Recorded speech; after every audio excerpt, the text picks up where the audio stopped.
हाँ भाई, तो अस्सलाम वालेकुम।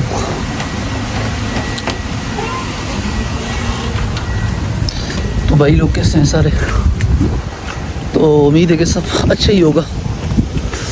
तो भाई बड़ा ज़बरदस्त और प्यारा मौसम बना हुआ है कि मैं आपको क्या बताऊँ। हवा भी चल रही है और जो है ना ठंडी हवा है और मौसम भी ज़बरदस्त है। बारिश का है लेकिन बारिश हुई नहीं। तो आज जहन में आया कि यार थोड़ी जो है ना बात करते हैं कि आपके जो है ना कनाडा अगर आप आ रहे हो या आपका आने का प्लान है तो कौन सी ऐसी चीज़ें हैं जो आपको पाकिस्तान से ही सोच के आनी चाहिए और वहाँ से ही अभी 1 साल 2 साल या 6 महीने जितना भी आपका टाइम है तो आपको अभी से शुरू कर देनी चाहिए। तो भाई इसमें बहुत सारी चीज़ें हैं जो यहाँ पे आके आपको पता लगता है कि यार अगर मैं ये कर लेता पाकिस्तान से तो अभी मसला ना होता, परेशानी ना होती। ठीक है, तो उस चक्कर में जो है ना चीज़ें रह जाती हैं काफ़ी सारी। तो अगर आपको जानना है उन चीज़ों के बारे में तो वीडियो को पूरा देखो, ठीक है, और एंड तक देखो, आपको काफ़ी सारी चीज़ों के बारे में पता लगेगा। और वीडियो को लाइक करो, शेयर करो। सो स्टे ट्यून, मेरे साथ रहो। तो वीडियो को शुरू करते हैं।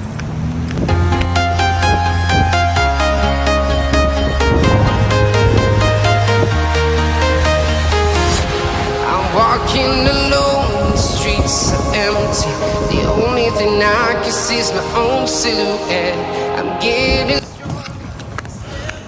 तो भाई जो सबसे पहली चीज़ है जो पाकिस्तान में आपको जो है ना, अगर आप कनाडा का सोच रहे हो, ठीक है, कि कनाडा मैंने आना है स्टडी वीज़ा पे, विज़िट वीज़ा पे, जिस भी वीज़े पे, ठीक है, तो आपको पहले तो पासपोर्ट जो है ना बहुत कोशिश करें कि 10 साल वाली जिसकी एज होती है ना पासपोर्ट की, वो वाला पासपोर्ट आप अप्लाई करें, ठीक है, क्योंकि 5 साल वाले में पता नहीं चलता, टाइम गुजर जाता है। ठीक है, तो अगर आप विज़िट पे आ रहे हो तो विज़िट का जो वीज़ा होता है वो 5 से 10 साल का होता है। तो आपके पासपोर्ट पे अगर टाइम थोड़ा है, 2 साल है, 1.5 साल है, 3 साल है, तो आपको उस हिसाब से वीज़ा मिलता है। अगर आपके पासपोर्ट पे ज़्यादा टाइम हो तो आपको ज़्यादा वीज़ा मिलता है। तो मेरे ख़्याल से सबको जो है ना, बजाय कि 5 साल वाले पासपोर्ट के थोड़ी सी फ़ीस ज़्यादा होती है, तो आपको 10 साल वाला पासपोर्ट प्रेफर करना चाहिए। जब भी आप पासपोर्ट अप्लाई करो, अगर किसी का भी है और ख़त्म होने वाला है तो उसको भी चाहिए कि 10 साल वाला पासपोर्ट अप्लाई करें। ठीक है, वो ठीक है। इसके साथ दूसरी चीज़ है, अगर आप स्टडी पे आ रहे हो, ठीक है, तो आपको चाहिए कि आपके जो डॉक्यूमेंट्स हैं, जितने भी एजुकेशन डॉक्यूमेंट्स, फ़र्ज़ करो कि उसमें आता है मैट्रिक की डिग्री, ठीक है, और मैट्रिक का सर्टिफिकेट 2, और इंटर की डिग्री, इंटर का सर्टिफिकेट, अगर आपने सिविल इंजीनियर वाला 3 साल वाला डिप्लोमा किया है आपको वो वाला, ठीक है, अगर आपने बैचलर्स किया है उसकी डिग्री, उसका सर्टिफिकेट, ठीक है, मास्टर्स किया है उसकी डिग्री, उसका सर्टिफिकेट।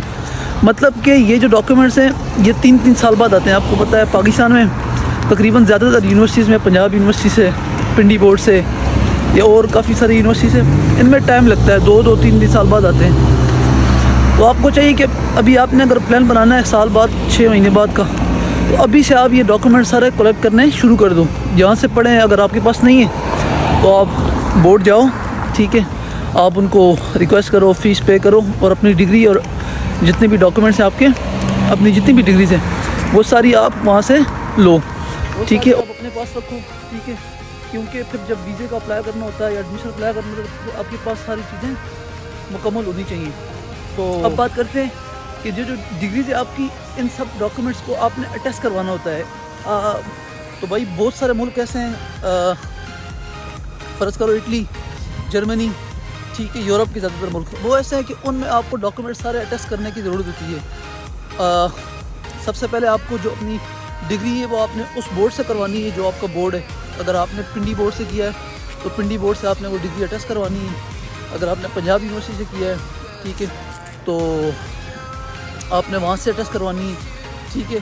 तो जो भी आपका बोर्ड है, फेडरल बोर्ड है, पिंडी बोर्ड है, जो भी, ठीक है, तो आपने वो अटैच करवानी होती है। तो वो टाइम लेते हैं काफ़ी, 2-2 महीने, 3-3 महीने लेते हैं, ठीक है। तो वो आप ले लो, वो आप अटैच करवा लो। उसके बाद आपने IBCC, एक इंटर बोर्ड चेयरमैन कमेटी का मतलब एक इदारा है पाकिस्तान में, इस्लामाबाद में, तो आपने वहाँ से अटैच करवाना होता है अपनी जो भी डिग्री है आपकी, ठीक है, मार्कशीट और डिग्री। तो वहाँ से आपने ज़रूर करवाना है। वो ऑन द स्पॉट भी हो जाता है लेकिन उसमें हफ्ता डेढ़ लग जाता है कभी कभी, ठीक है, तो वहाँ से भी आप करवा लो। और IBC से करवाने के बाद आपको फ़ौरन ऑफिस जो है ना पाकिस्तान में, आपको वहाँ से ज़रूर करवाना होता है, ठीक है। ये तकरीबन सारे मुल्कों के लिए, कनाडा के लिए भी है, ठीक है, और इटली के लिए भी आपको ये करवाने की ज़रूरत है, ठीक है। मतलब कि अपना बोर्ड जो भी है आपका, उससे करवाओ, आप IBC से करवाओ, आप जो है ना फ़ौरन ऑफिस से करवाओ, इन तीन जगहों से करवाओ। अपना डॉक्यूमेंट्स अपने पास रख लो, ठीक है। तो ये इसमें ये फ़ायदा होगा आपको कि अगर आपका प्लान बनेगा जब भी, तो आपके पास मुकम्मल डॉक्यूमेंट्स आपके पास पड़े होंगे, आप फ़ौरन वीज़ा भी अप्लाई कर सकते हो अगर आपका एडमिशन फ़ौरन आ जाता है, ठीक है। तो भाई अब बात कर दिए जो सबसे ज़रूरी चीज़ है, अगर आप कनाडा आ रहे हो या आपका प्लान है या आपने 2 साल 1 साल 6 महीने बाद आना है, तो ड्राइविंग लाइसेंस एक ऐसी चीज़ है कि ये आपको यहाँ पे आके इसकी जो है ना वो वैल्यू पता चलती है। क्योंकि अगर आपके पास ड्राइविंग लाइसेंस नहीं है तो यहाँ पे आके आपको इन मुल्कों में आके गाड़ी लेना चलाना ज़रूरी होता है, क्योंकि इनका मौसम और ये चीज़ें यहाँ पे बहुत मुश्किल होता है। तो यहाँ पे जो रूल है कनाडा में वो ये है कि आपके पास आपका जो भी कंट्री आपकी, पाकिस्तान है, इंडिया है, बांग्लादेश जो भी है, ठीक है, या किसी और मुल्क से भी आप आ रहे हो, तो आपके पास जो ड्राइविंग लाइसेंस है उसका 2 साल एक्सपीरियंस होना चाहिए, ठीक है। 2 साल एक्सपीरियंस होगा तो आपको यहाँ पे आके डायरेक्ट आप लाइसेंस अप्लाई कर सकते हो, बड़ा लाइसेंस, ठीक है। उसको कहते हैं जी भाई, ओए होए होए, बहुत ठंडी हवा है, बहुत ज़्यादा। तो भाई कनाडा में जो रूल है लाइसेंस का, वो ये है कि यहाँ पे तीन लाइसेंस होते हैं ओंटारियो की स्टेट में, बाकी तो मुझे नहीं पता। उसको G1, G2 और G कहते हैं। G जो होता है वो सबसे बड़ा होता है, G1 जो होता है उसको रिटर्न टेस्ट कहते हैं, और G2 जो होता है वो होता है तो ड्राइविंग लाइसेंस है वो भी, लेकिन उस पर आप मोटरवे पे नहीं चला सकते गाड़ी, ठीक है, लोकल रोड पे आगे पीछे चला सकते हो। तो आपको अगर G लाइसेंस चाहिए डायरेक्ट, ठीक है, तो आपको G1 पास करना पड़ेगा। तो अगर आप डायरेक्ट G करना है तो आपके पास 2 साल का एक्सपीरियंस होना चाहिए, लाइसेंस होना चाहिए, उस पर 2 साल का एक्सपीरियंस ज़रूरी है। अगर वो नहीं होगा तो आप फिर G के लिए एलिजिबल नहीं हो, फिर आपको G1 और G2 भी पास करना पड़ेगा, फिर 1 साल आपको इंतज़ार करना पड़ेगा, फिर 1 साल बाद आप जाके एलिजिबल होगे G लाइसेंस के लिए। तो बजाय कि 1 साल इंतज़ार करो,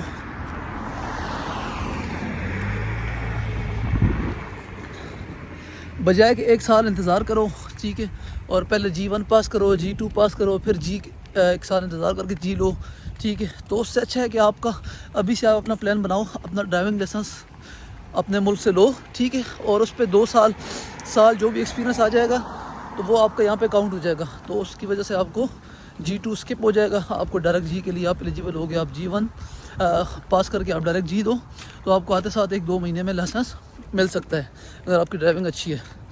तो ये 3 चीज़ें थी, एक पासपोर्ट का मैंने बताया, एक ड्राइविंग लाइसेंस का मैंने बताया, एक अगर आप स्टडी वीज़ा पे आ रहे हो तो आपको चाहिए कि आपके जितने भी ओरिजिनल डॉक्यूमेंट्स हैं वो सारे आप अपनी यूनिवर्सिटी से लो और उसको टेस्ट कराओ, IBC से, फ़ॉरेन ऑफिस से और अपने बोर्ड से। तो क्योंकि इसमें टाइम लगता है, अगर आपने वीज़ा प्रोसेस करना है तो फिर ये आपको फजूल में टाइम ज़ाया हो जाता है। तो ये आज की कुछ चीज़ें थी ज़रूरी, तो ये ज़हन में रख लें और इन पे काम अभी से शुरू कर दें। सो उम्मीद है कि अच्छा लगा है आपको, और वीडियो भी आपको अच्छी लगी। अगर अच्छी लगी है तो वीडियो को ज़रूर लाइक करो और शेयर भी करो और चैनल को सब्सक्राइब ज़रूर करना। सो सी यू नेक्स्ट टाइम।